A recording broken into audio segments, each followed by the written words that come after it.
Let's take a check on the way the teams will line up then, and there is the news that Crooks starts in the centres in place of the luckless Michael Platt. It's Carney at fullback though, then it's Sharif, Crooks, Nero and Halley, Sykes and Orford. Good news for Bradford, Matt Orford is there. Up front, the prop forwards Nick Scruton and Andy Lynch the skipper. In between them, Heath Lestrange the hooker. Then it's Elliot Whitehead, James Donaldson and Steve Menzies is the loose forward. And the substitutes bench occupied by Glenn Hall, Wayne Godwin, Michael Warrensey and Craig Kopjak. The coach, Steve McNamara, part-time England coach, of course. Now then, the Crusaders. They've got Clinton Shifskovsky at fullback, and what a day for Gareth Thomas on the wing for the Crusaders. He won the Heineken Cup here with Toulouse on this very pitch in his days in rugby union. 5 months ago, he switched codes and he's back here on the Murrayfield pitch, the scene of one of his biggest days. Inside him, Rhys Hanbury, then it's Mellors and Youngquest with Witt and Lupton at halfback. The forwards, O'Hara, Withers and Bryant, Buraki, Chan and Trimarchi. And on the bench, the new signing from the NRL, Jared Samity, only arrived in this country on Wednesday, I believe. Winterstein, Peake and former Great Britain international Jamie Thackeray. The coach, Brian Noble, and of course the match having added spice for him because Brian Noble is up against his former club, the Bradford Bulls. Well, we moved to Edinburgh last year after the opening 2 years of the Magic Weekend in Cardiff, and as you can see, it really is a day when the fans get dressed up. They come along to enjoy not only the matches, but also whatever Edinburgh has to offer in terms of their socialising before, during and after the match. And these players kicking the festival off for us here today, it's a big ask for them because very early in the day, it's a chilly day, I must say, outside. There is a pretty stiff north wind blowing, and if any of the supporters last through till 9 o'clock tonight and watching each and every one of the games, well, they will be doing well. Right, let's go outside then and join our commentators for this opening match of what they're calling Super League's Wacky Weekend in Edinburgh. Magic Weekend 2010. It's about to get underway. Terry O'Connor, Brian Carney are waiting for us, but first of all we'll hear from Rod Studd. Eddie, thank you. This time last year, the Magic Weekend produced 356 points, 62 tries, 84 penalties and 1 hat-trick. And that hat-trick scorer plays in our opening match, Paul Sykes, who bagged 3 in Bradford's win over Wakefield. He and the Bulls coming to this match on a 6-game unbeaten run, the best sequence in coach Steve McNamara's stint at the Grattan Stadium. That run includes a 2016 win over today's opponents. That was a real nail-biter though. Brian Noble's Crusaders led 16-14 with 8 minutes left, only to be beaten by Michael Platt's late try, and Platt's late withdrawal here may have a disruptive element on Bradford's plans as they take on the Welsh outfit. Alongside me, Brian Carney and Terry O'Connor. Gentlemen, your thoughts on our opening game of 7 over 2 days? Rod, they've lost Platt, but Jason Crooks is a real talent in this side. He'll come in and playing on a big stage, and that's what you see. There's a lot of players that have been negative about this game, but there's going to be a lot of pluses from certain players who don't manage to play on the big stage, and you'll see some real stand-up performances from people that you don't really think will be able to come up with that game. I'm looking to see how the referees this first game. They usually meet beforehand, and this guy, I think, today will set the tone for the weekend. How much time is he going to allow in this tackle, or will he be blowing and calling move early? Well, our referee is Richard Silverwood, and as Brian was hinting there, we've seen some very open games over the 3 Magic Weekends we've seen so far, averaging over 50 points over the matches that were played at 2 stints in Cardiff and 1 here at Murrayfield last year.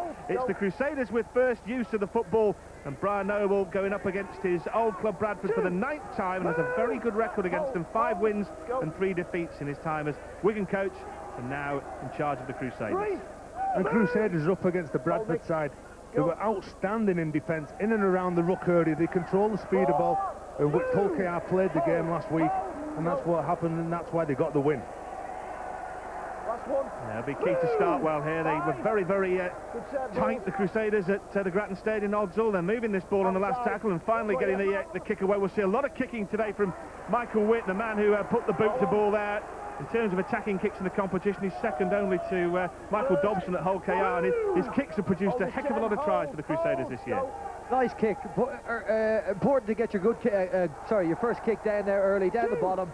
force Bradford to run it out here. That's a good positive set from Crusaders, but you can see what they're trying to do. They're going to jam it in tight on these big Bradford forwards and kick down to the corners. A big pitch here at Murrayfield. Fairly lush out there. It'll be interesting to see how it stands up to 7 games. 4 today, 3 tomorrow. Right through into the last game between St Helens and Hull KR tomorrow evening. Well, there already looks to be a problem with Andy Lynch limping in back plays, left thigh heavily strapped. He will be a big loss if he has to leave the pitch. Yeah, they can't afford that, can they? Over 300 career appearances, 160 for Bradford. Sykes makes half a break. He's got Orford inside him. There are 3 men streaming on this near side that Bradford left. Orford went right. The ball was knocked on. Well, hard to criticise one of the greatest scrum halves the game's ever produced, but did he go the wrong way there? Good defence by Crusaders. He had options on his right, on his left-hand side. Look at that for a shot. Jason Cha, or I think it was the Weller Iraqis, absolutely cleaned them out. Yeah, he went inside to Brett Carney, who was being double-teamed, really, and it would have been an act of magic to have got the ball under control and offloaded for the Bradford fullback. There were 3 guys on this near side, but Orford went the other way. Well, Crusaders have got started really strong. Last week when they played, they conceded 2 tries in the first 9 minutes, and Brian Noble have been concentrating all week that he's got to start strong, get off the line, put pressure on this Bradford side. Referee Richard Silverwood calls a halt to proceedings, and rightly so. Is it Heath Lestrange that's knocked out? He's not moving. Oof, just puts his head in the wrong side. I think it's Mark Bryan. Just runs straight into him. You can see that he's out before he hits the ground. Don't get caught in that position. Yeah, good bit of refereeing from Richard Silverwood. Rugby league, as we all know, is a game that likes to continue and will play round players that are not seriously hurt, but you know, that was a nasty one, Terry, wasn't it? Well, you can tell straight away, Rod, when a player's going to be out. Steve McNamara's concerned, knowing that his key hooker is down on the ground, he's not moving. Brian Noble be happy with the start his Crusaders side have made. Yeah, McNamara, as we mentioned, in the richest vein of coaching form of his Bradford career, unbeaten in 6 games, as we watch the injury to Lestrange again, one of 4 ex-Manly men in the Bradford side. But McNamara going exceptionally well at the moment. Hasn't produced the trophies that his predecessor produced, but of course went into the job in a very different set of circumstances, with Bradford having financial problems and not the wherewithal, not the resources that they had under Brian Noble. Well, that's a good sign. They've took the stretcher off. He's sitting up, he's getting to his feet now. Heath Lestrange. He won't want to leave this pitch. A key player for this Bradford side. Well, it's a question of whether Lestrange may be a bit too brave for his own good here, but Bradford don't want to use an interchange. Should he be coming off, Brian? No, he'll know himself, and they've got expert medical attendants out there. He's fine, he's a tough player. He'll want to get out and finish this. Well, last tackle in amongst all the disruption, and the players of both teams need to be switched on here as Witt moves the ball to Luxon. Luxon throws a dummy and then puts in a nothing kick, really, and Ricky Sharif will collect on the far side. And well, the Crusaders really would have been wanting to start the defensive set a lot closer to the Bradford line. He's going to be disappointed at deciding to go 2 passes wide on the last tackle, and he'll look for a bit more out of that kick. Made it too easy for Sharif to return it to the 30. Well, they try something different, and everyone knows that the Crusaders' kicking game revolves almost entirely around Michael Witt. They tried to conjure up a different plan. The ball was kicked forward by Lupton. It didn't work. Bradford come left with Chris Nero, and he was looking to utilise Dave Halley, but went himself. They look very strong down this left-hand side. That's the second break they've made in the first 5 minutes. Yeah, they do indeed. And well, they'll be targeting Gareth Thomas, won't they? They'll be assuming that he's not quite fully clued up with the defensive systems of a rugby league team, as Orford puts in a kick off the outside of his right boot. No dramas. It will be a dropout if they can force him back over the line. He's lost the it. ball has come loose. Richard Silverwood's got a decision to make here. He says it's a knock-on. It'll be a scrum down Bradford, 10 metres away from the Crusaders' line. Good pressure from Bradford. Look at that. Would not let the player go to ground. He tries to ground the ball, stay in the field of play to knock on all the pressure now going to this, going against Crusaders, should I say. Fantastic defence from Bradford. Not a mistake you'd expect from a guy with the experience of Clinton Tchaikovsky, though. 34 years old and played for some of the top clubs in the NRL, Canberra and Parramatta, and 9th on the list of point scorers in the NRL, and it was a mistake that he really oughtn't to have made. Yeah, you can see what he was trying to do and stay obviously in the field of play, but that's a bit loose from him. You're right, he's one of the experienced players, and his goal kick could become vital in this game. You do wonder sometimes whether players panic too much about conceding a goal line dropout. It's not the end of the world. It's a lot better to concede a goal line dropout than a scrum 10 metres out from your own line. Here's Nero, who offloads wildly into touch, and the Crusaders have got away with it. You mentioned they had a bit of joy the last time they played down this right Crusaders edge, trying to pick out on Gareth Thomas, and they dealt with it in that stage. Vince Mellors and Gareth Thomas are really going to have to be on their game today, because I can feel Bradford will load that left-hand edge. But it's not about scoring every time you get on, just build a bit of pressure. They've been building pressure, they've got down here, they forced a mistake from Tchaikovsky. Yeah, we're talking about experience then, Brian, and you know, Gareth Thomas has got loads of that in rugby union, 100 rugby union caps, but in terms of rugby league he's still a novice, isn't he? 7th game in rugby league, and it's almost predictable really that Bradford are going to target his wing. Absolutely, but I guess Brian Noble's picking him in his side, and Brian Noble will know a good rugby league player, and he's confident with him in this side, so I guess that's the greatest compliment you could pay the player at this stage. No points on the board then. We're in the 7th minute here at Murrayfield. First of 4 games today, a feast of rugby league here on Sky Sports, and 3 more games to follow in the Magic Weekend tomorrow afternoon. Last tackle of this set for the Crusaders. Well, they'll utilise Lupton again, despite his ordinary kick last time out, and that's straight down the throat of Brett Carney. And this set for Bradford is going to start pretty close to the halfway line, you'd feel, as Halley offloads to Ricky Sharif, spins out of one tackle, looking for a gap, looking for an opportunity. Well, he's run 20-30 metres, but about 2 of them were forward, and he goes to ground. Defensively, Bradford have started this game very strong. Look, every time that one of the forwards goes to the line, they've got someone pushing up in that next hole in support. There's the mistake. There is the mistake, and Crusaders will have their first decent field position of the afternoon, courtesy of that knock-on. Brett Carney, in his urgency to play the ball, just has a little fumble as he's trying to ground it to play it. Their previous carnation is the Celtic Crusaders. They were here last year, the Welsh outfit, beaten heavily by Huddersfield, and only 5 survivors from that magic match: Bryant, O'Hara, Chan, Lupton and Withers. So it just shows what a turnaround there's been since the club moved to Wrexham, and since Brian Noble, John Sharp and Yestin Harris and the rest of the coaching team took over. Witt has been a key import, no question about that. He really has been the man who's been making them tick so far this season. Lincoln Withers now moves to dummy half as the Crusaders launch an attack from 40 metres out. Lupton now looking to set up something here down that left-hand side. That's the Crusaders' left. Ricky Sharif's wing as far as Bradford are concerned. A lot of pace about this attack there, you'd have to say, but now half a chance as a break is made, and well, Bradford under a lot of pressure all of a sudden, having dominated the first 8 or 9 minutes or so. Lincoln Withers once more, keeping it tight, keeping it in the forwards. Mark Bryant. You can see another one of these little chip kicks towards Mellors, who's so dangerous under the high ball. He scored a hat-trick against Salford, and all of them were the same try, really, from that kind of kick from Michael Witt. He climbs so high, he's a tall guy, 6'4", and that is a key weapon for the Crusaders. You've got some two very big attackers jumping over Dave Halley there, Gareth Thomas and Vince Mellors. Height-wise, well over the top of him. It's going to be difficult for him to defend if they start targeting him. Not taking any chances there, Dave Halley. He knew exactly that Mellors was coming on, giving him a lot of pressure. Thomas as well. Well, lads, let's go. Yeah, the willingness to concede a goal line dropout indicates that they're pretty confident they can defend the line. You see Huddersfield, when they concede a knock-on near their own line or a goal line dropout, and they're very, very confident that they can defend the set that's coming up.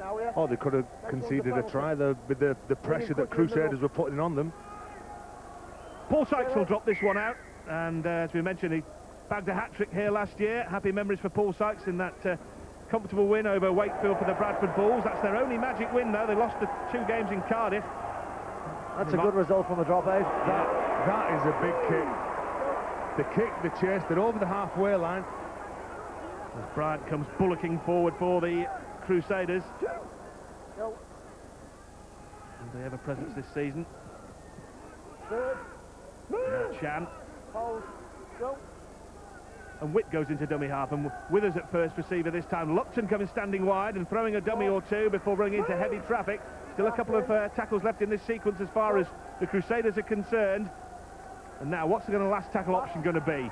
From a central position, 15 metres out. You'll feel it'll go far the boot of Witt. It'll be the same tactic it's worked so often this season. It's aimed towards Thomas and to Withers, and Thomas gets a hand to it. But a penalty to the Crusaders. Well, they said he was blocked. Richard Silverwood saying that Thomas was blocked off. Yeah, penalised Nero there. Backing into You just watch Nero here. He's taken a line and made contact with Gareth Thomas. You're going to get penalised for that. There's a smarter way to defend that. I think Chris Nero, if he had his time again, it wouldn't make his movement so obvious. Well, there are penalties and there are penalties, and that's probably about the worst penalty to concede, isn't it? On the final tackle, about 10 metres from your own line. It gives the opposition a fresh set right on the line. Knocking at the door, the Crusaders for the first time this afternoon. With Withers again, buzzing around from dummy half. Lupton looking to go himself. Offloads, was it forward? It was. If it wasn't, it was knocked on anyway. There was a lot, let's credit Nick Scruton. There's a lot of sting in that tackle. He forces Lupton to offload it. Defending really strong, the try line, Bradford. Yeah, Bradford will be pleased that Nick Scruton's playing, won't they, Terry? He was before the disciplinary for a big hit on Joel Clinton in the Hull KR game, and, well, exonerated and free to play. So that's a big boost for Bradford. Well, Nick Scruton, Heath Lestrange and Andy Lynch have been standouts for this Bradford side.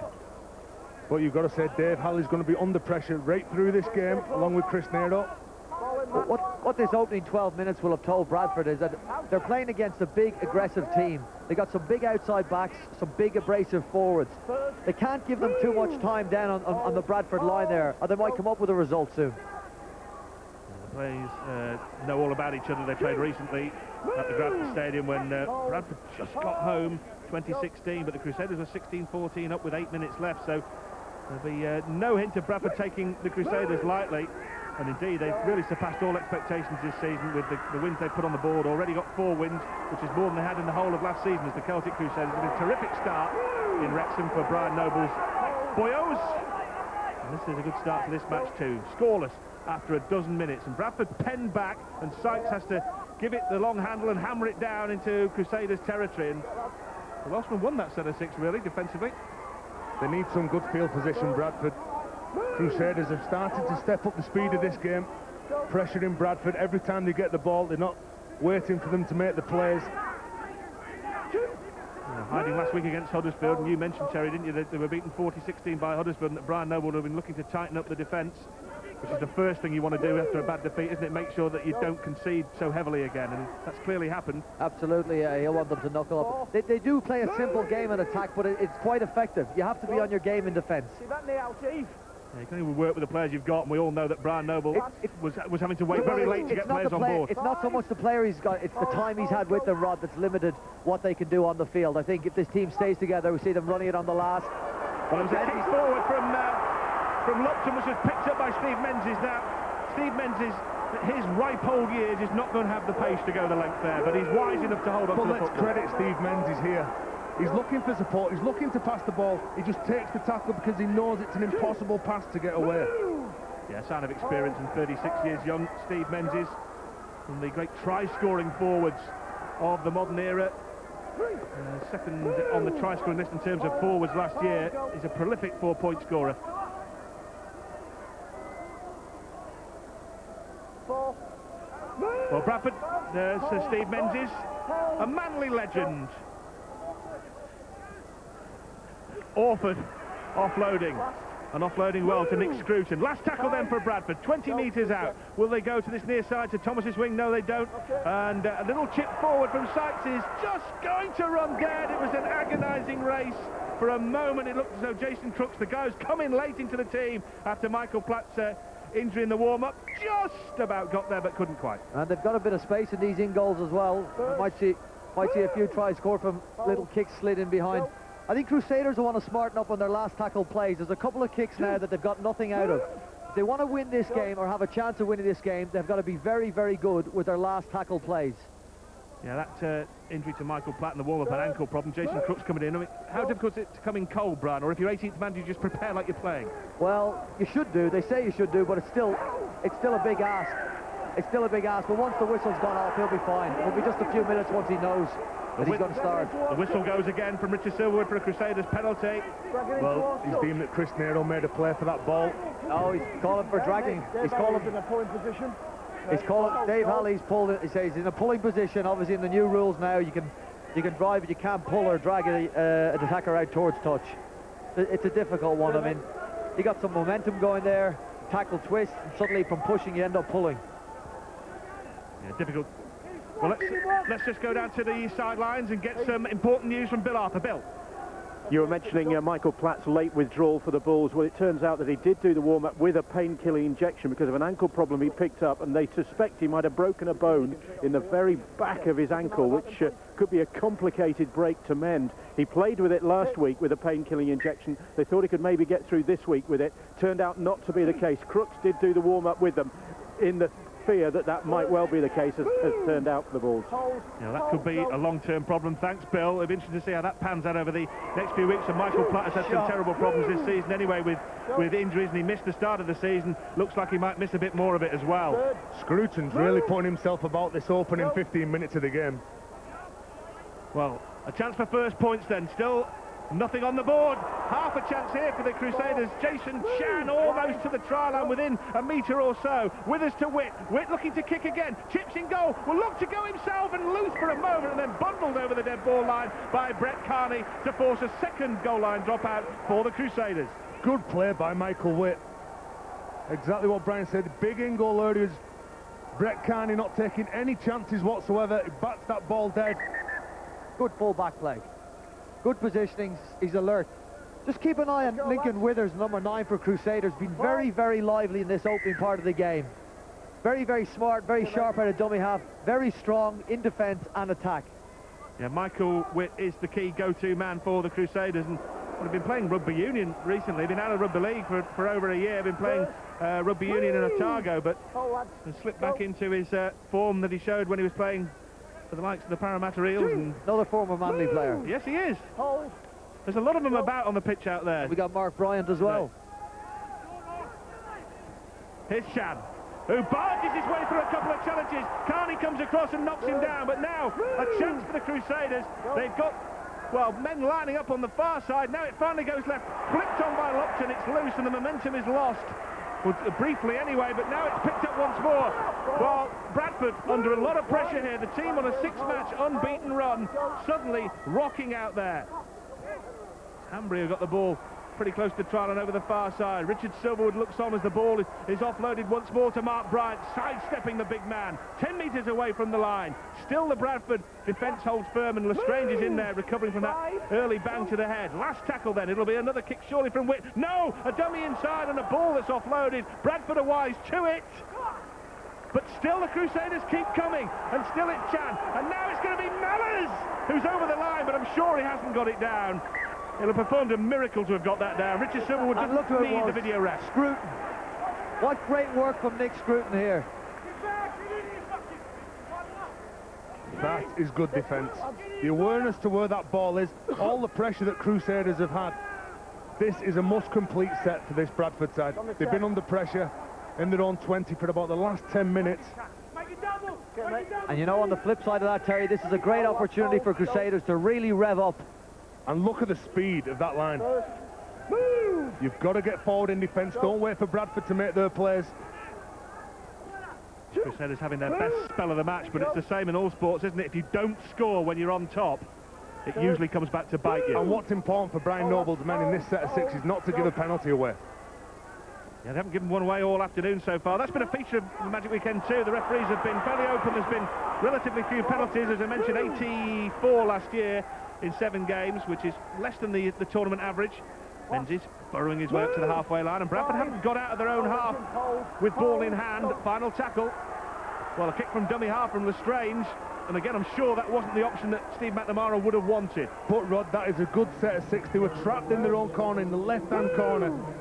Crusaders condensed in defence, putting an awful lot of pressure. The speed off the line from the Crusaders was very good, but Bradford managed to get to the kick, and they managed to kick it down 20 yards from the line. Now, Gareth Thomas has scythed through there, a sensational break from the Welsh international.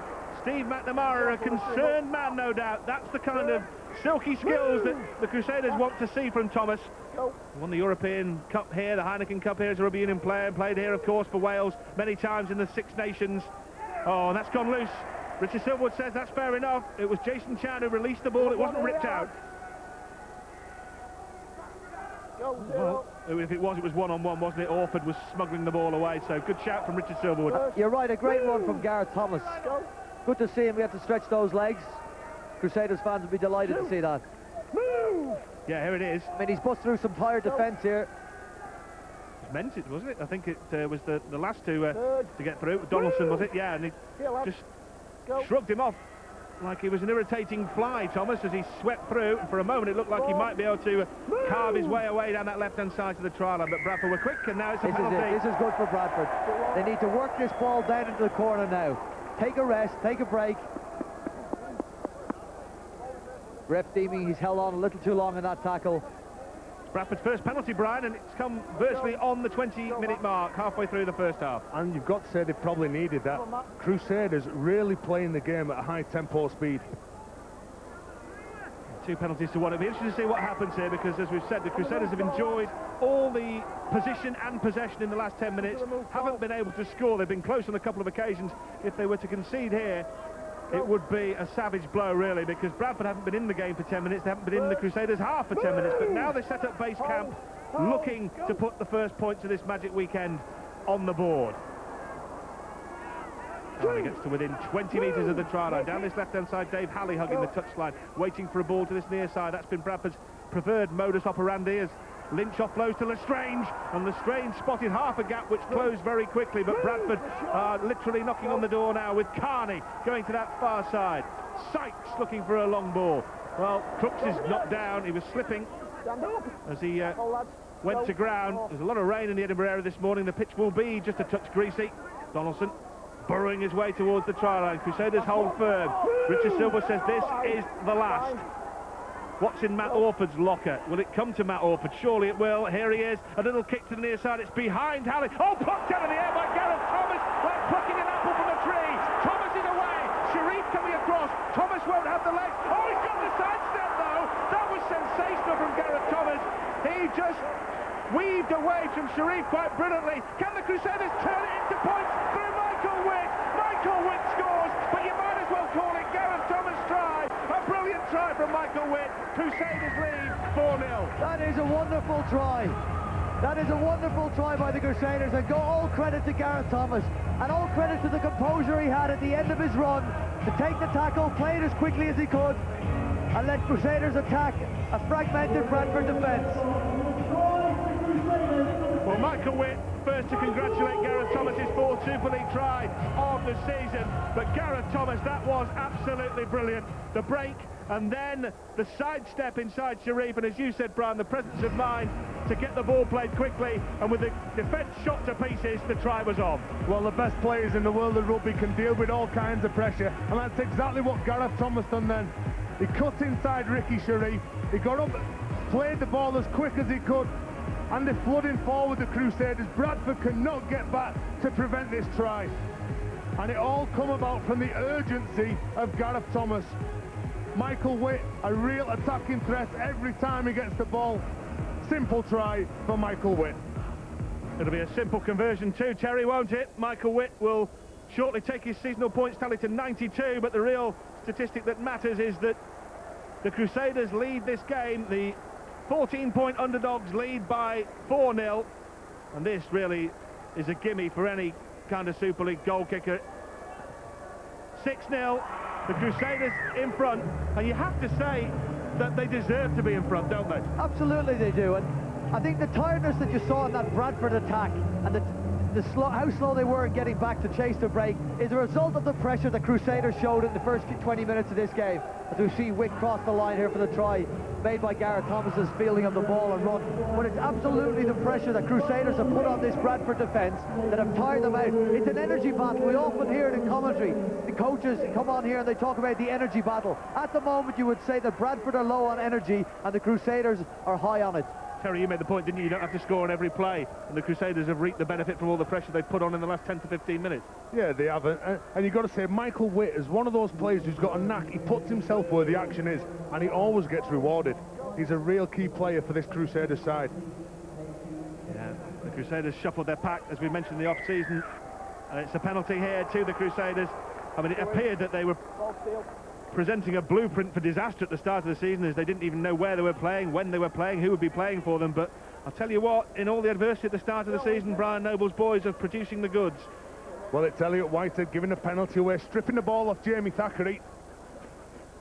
And I say it all the time, you only give penalties away when you're under pressure. Just the ball, Elliot, okay.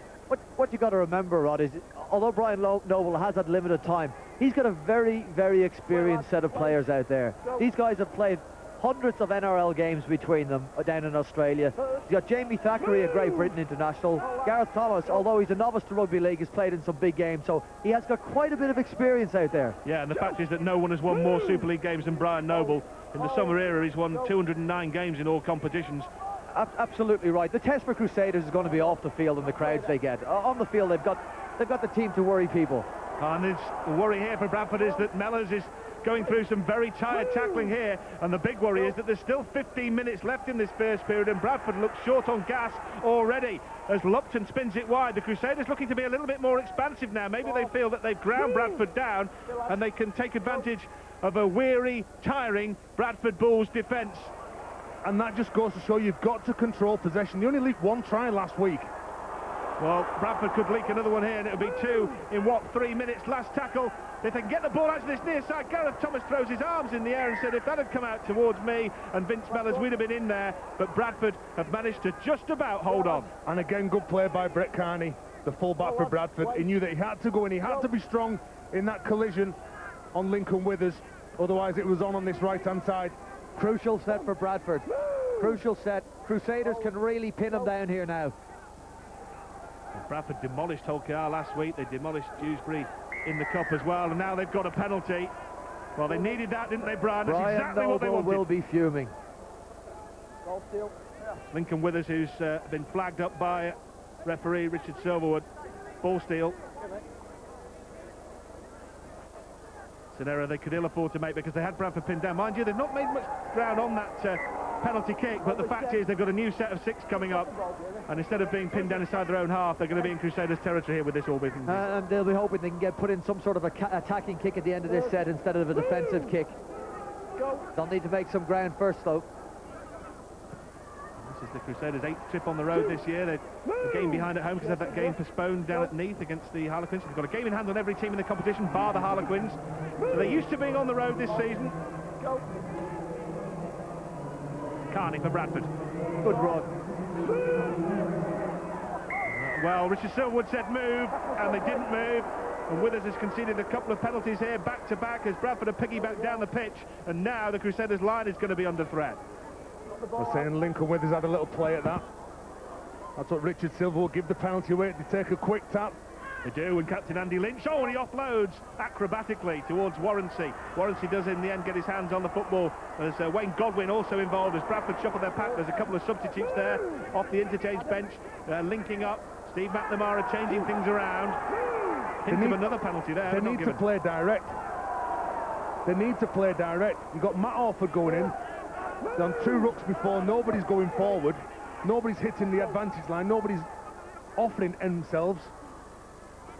Sykes running into heavy traffic down the Crusaders left, the Bradford right. Godwin coming across the dummy half, a man who's got vast experience as hooker. He's pretty close to 50 games for Bradford, and that'd be 3 Super League clubs he's played 50 games with, so knows what it's all about. Orford prods a kick through towards Chris Nero. Thomas goes in where, well, people would be fearful of putting their feet. He put his head down in there and bravely got hold of the ball.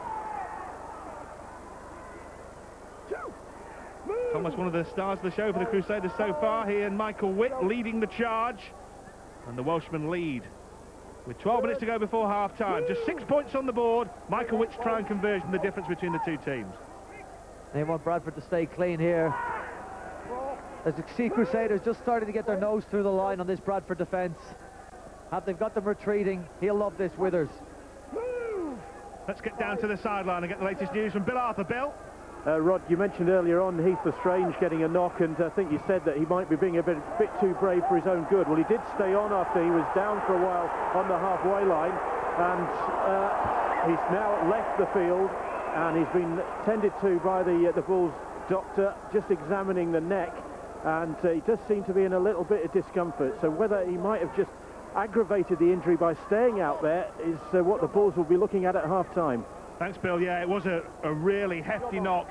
And while that was happening, the Crusaders got another set as Lupton's kick cannoned off Donaldson. And from it, well, they failed to take any kind of advantage. And in fact, handed the advantage to Bradford as Haraki Weller knocked on. Yeah, Rod, they'll want to sort out that kicking play. I mean, they can ill afford, I think, against a team of Bradford's quality to not be pinning the ball down in the bottom corner. What Bradford will want is to take some energy out of Crusaders. Yeah, Godwin, who's on for Lestrange, as Bill was saying, Lestrange now down on the bench, looking pretty much the worse for wear. Bradford going to have to monitor that very closely. Here's Warrancy, Michael Warrancy, trying to squirm through a half gap. Bradford desperate for points, desperate to get back in this game as the half hour ticks round on the clock. Orford, the string puller, finds Carney. Well, there's a couple of men out wide who wanted the football. He didn't go wide, he kept possession, but he moves it up inside this time towards Warrancy, and Warrancy knocking a few holes in this Crusaders defence. Godwin, the offload, and the four-man tackle comes in, and it's enough to hold Bradford out. McNamara shakes his head as Andy Lynch got very, very close to the whitewash. Warranty done a fantastic job playing that ball at speed, but nothing come on. Lynch taking the ball, trying to go to the sticks to crash over for the line. The spaces out wide on either edge of this Crusaders defensive line. Good defence from Bradford so far in this set. 2 tackles down. The Crusaders have had some good days against Bradford last year. The County Crusaders, their very first win in the Super League was that shock win at Odsall in May.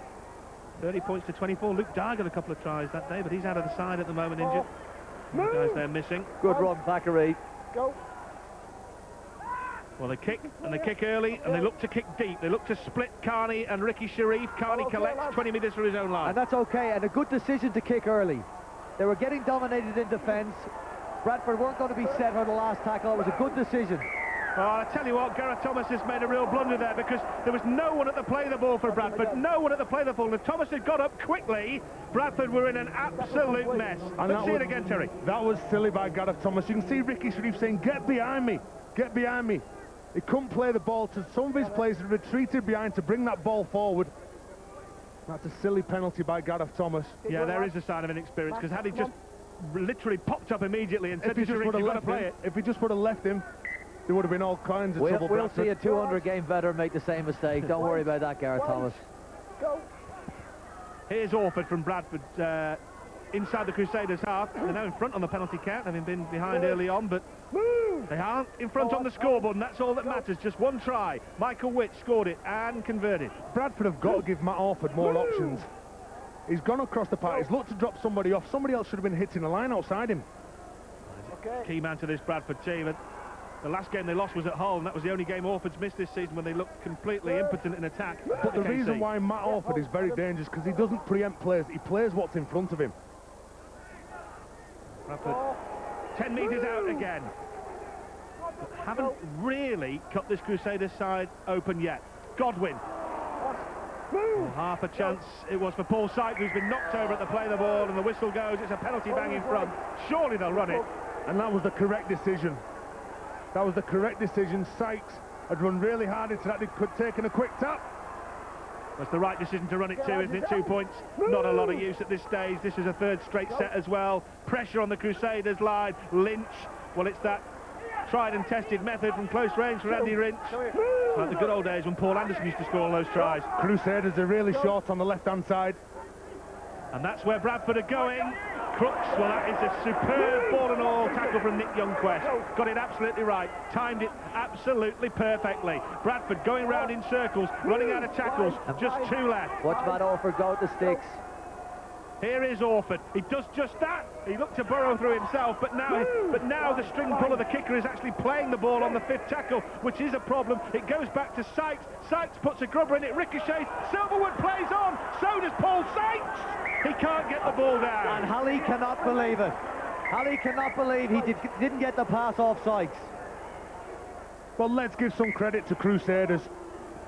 There was a big gap. Sykes gets the ball. He thinks he's going to be in for the try. Gareth Thomas comes up with a shot. And what's wrong with Dave Halley? Well, Dave Halley would have had a walk-in. Spoken like a true winger there, Brian Carney. Dave Halley would surely have had what would have been his 4th try of the season. But now a knock-on.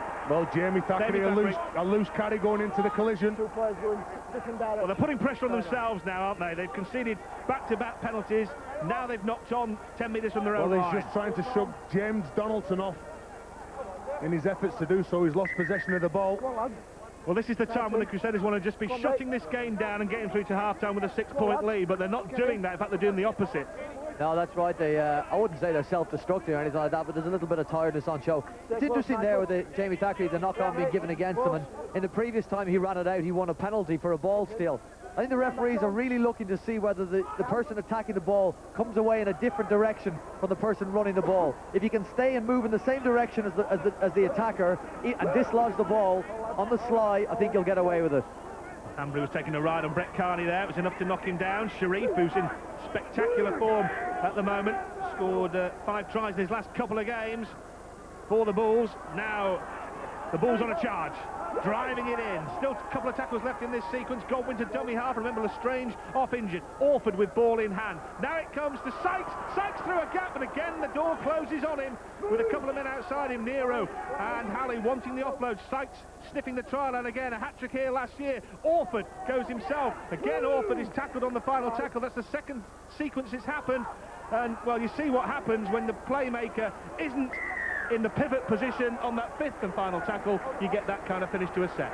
Steve McNamara unhappy. Again, good defence on the try line for Crusaders. They're working hard for each other. They're locking up on the inside. As soon as one Bradford player is standing up, look at the numbers going into the tackle. 1, 2, 3, 4. There's no way Bradford are going to get over that try line.